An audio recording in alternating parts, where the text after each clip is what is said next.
Today we are going to be talking about energy harvesting through constant conflict. Energy harvesting through constant conflict. Now, if you do not or are not aware of my philosophies in terms of the way that Black women are energy harvested, please go back and look at some of my posts on the Patreon so that you can get a fundamental understanding of my stance on why Black women are energy harvested. You can also compare that to situations you've been in and ask yourself, am I being energy harvested? Okay. Now, you won't see me doing lives on Facebook because Facebook got this 60-day rule, whatever. But, it is what it is. So energy harvesting through constant conflict is actually something that you may experience. And I want to speak to that to give credence to those who may be going through this and what that does to you and how that keeps you and tricks you out of your spot. It keeps you from growing. It keeps you from developing the way that you would organically if you didn't have this foreign energy attempting to keep you dysregulated emotionally. And why would someone want to keep you dysregulated emotionally? For control. But you also have to realize that a lot of people deal with inferiority complexes, things that they do not say out in the open. So you don't know how many people see you walking, talking, and moving, and it makes them feel small. We're going to get into some stuff, okay? Now, obviously, I can only speak to the nuances of my experience as a Black woman. Black women are energy harvested, and it goes all the way back to slavery. The reason why we are like the gas to the Black community is because of the type of resilience that we have. Now, people love Black women's resilience when they can use you, right, to build them up, to hold them up when they're down, to be there for them when they're losing and failing and suffering. But all of a sudden, the Black woman's resilience becomes such an inconvenience when mostly men want to feel strong and powerful and big and in control. Because now you're not leaning on them for things that they feel that you should lean on to help them feel more masculine. This has been an underlying boiling point for Black men and Black women that many people cannot speak to because they do not have the vocabulary, nor do they have the perceptiveness. Okay. So what a lot of Black women end up doing is they end up suppressing aspects of themselves because they're afraid to be called bitter. They're afraid to be called independent. They're afraid to look like the enemy of the community. So they kind of forego their backbone. However, that very same energy is used to help others be better. Make it make sense. Make it make sense. Okay? They only want to utilize you in ways that are gratifying to them. But when that gratification goes to you, now it's a problem. How about I'm not independent? How about I just adjusted to the lack of support that I have? And also, I wasn't willing to degrade and demean myself in order to get that support. How about that? If that's what you call independent, then I'll be that. I'll be that. But this is not a feminist point of view. I want you guys to understand and step out of all these goofy ass labels. These labels are designed to distract you. This is not feminism or none of that. It is responsiveness to environment. If the environment is not sufficient in support, an opportunity, you have to find a lot of willpower within. And if that rubs people the wrong way, then so be it. So if you are a person who has overcome a lot of circumstances, yeah, TV, television, and media will tell you this makes you great. This makes you a hero. This makes you an inspiration. While that may be true, two things can be true at once. It also makes you very much so on the radar of others who haven't quite found that power within themselves. It makes you a target sometimes for people's frustration and animosity. Because see, what happens is when you find that resilience within and you really overcome a lot of challenges and obstacles that you face, you develop a different vocabulary. You develop a different mindset. That vocabulary and that mindset might supersede some of the people who think that they're automatic authority figures over you, right? Who think that they're automatically in a role of dominance or should be in a role of dominance, right? And people really cling to these ideologies because they're very much so a part of their personal narrative. But what happens when their personal narrative is being challenged and then they can't handle it and they're crashing out? Are you as a Black woman at fault for living a life that they think you either don't deserve or that it challenges who they are?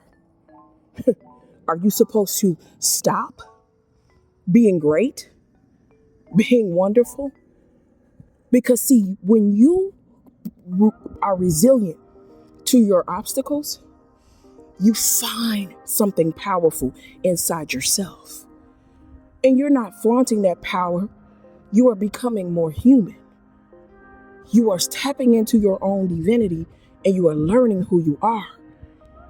And the people who have these titles, who see themselves as authority figures, who inherit authority and dominance and power, not that they've earned it, not that they deserve it, not that they even are good leaders, but they inherit these positions and they try to keep them at all costs. Let me give you another example.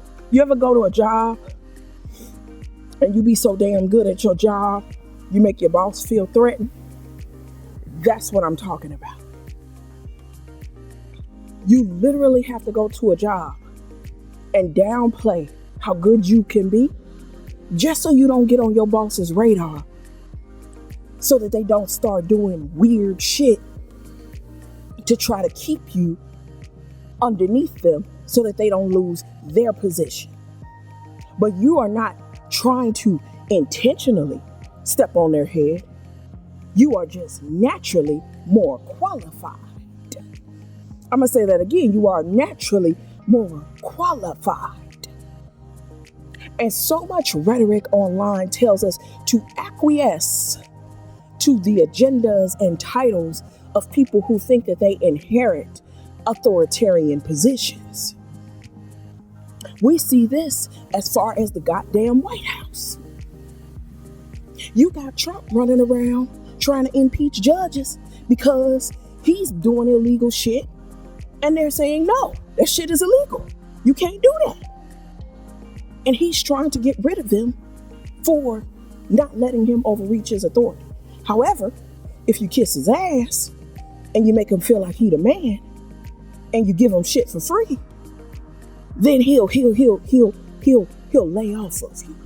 He'll stop punishing you. Do you understand what I'm saying to you? Even if Kamala was or wasn't, I'm not saying she was, if she was more qualified, she still would have a hard time winning or a hard time getting white men, men of other who think they're in closest proximity to whiteness to endorse her because she's a woman. It doesn't matter that she's more qualified. They have the title, they have the status. So you see, sometimes people feel checked by the way you walk, the way you talk. They feel small by the way your mind works. They feel powerless in your presence. And you ain't doing shit but living and existing. And this makes them feel small. So what do they do when they feel small? They got a title that they haven't earned, nor have they qualified for. They crash out. They crash out.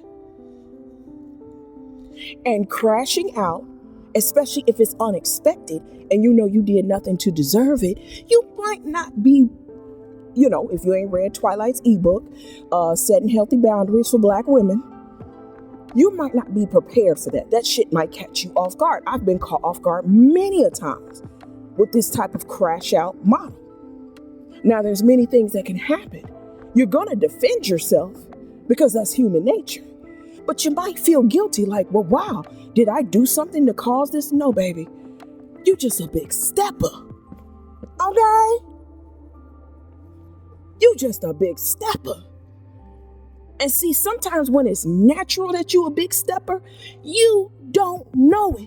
See, everybody else around you is watching like a hawk. You don't know that shit. You just doing you. But because they ain't focused enough on their own shit, and they too far deep into what you doing, they're comparing themselves to you and don't know a damn thing about what your journey is about. However, that don't stop human nature.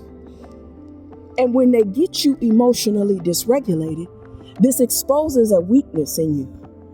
And that makes them feel vindicated.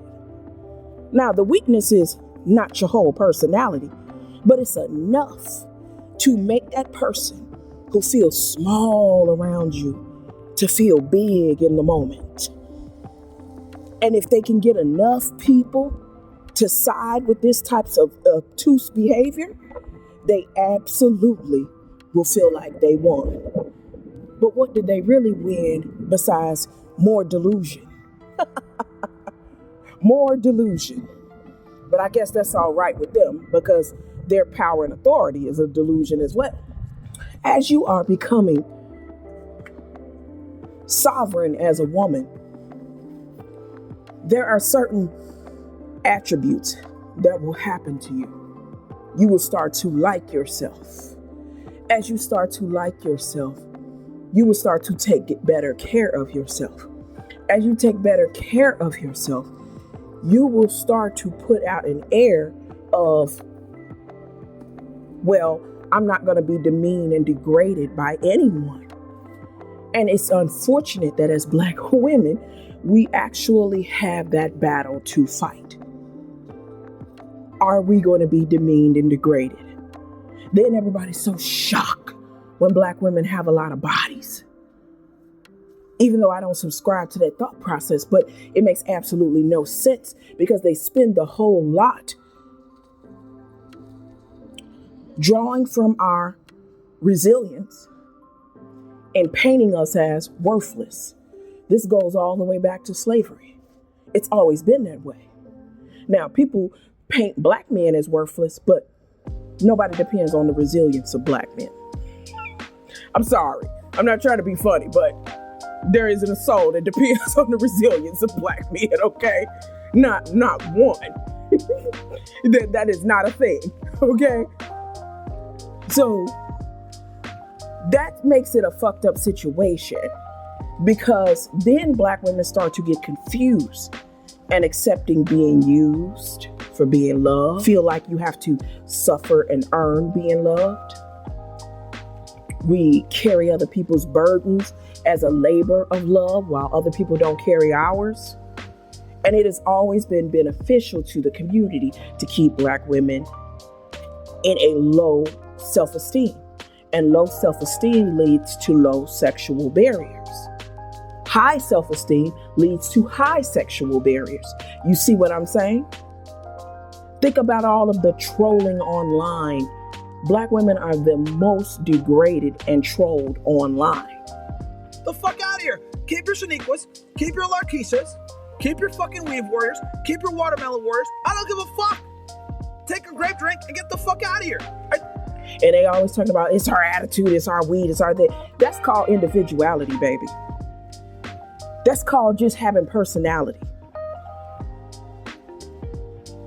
It's a reason why, and y'all know I keep it in the raw, so don't expect nothing less. It's a reason why gay men emulate us of all races.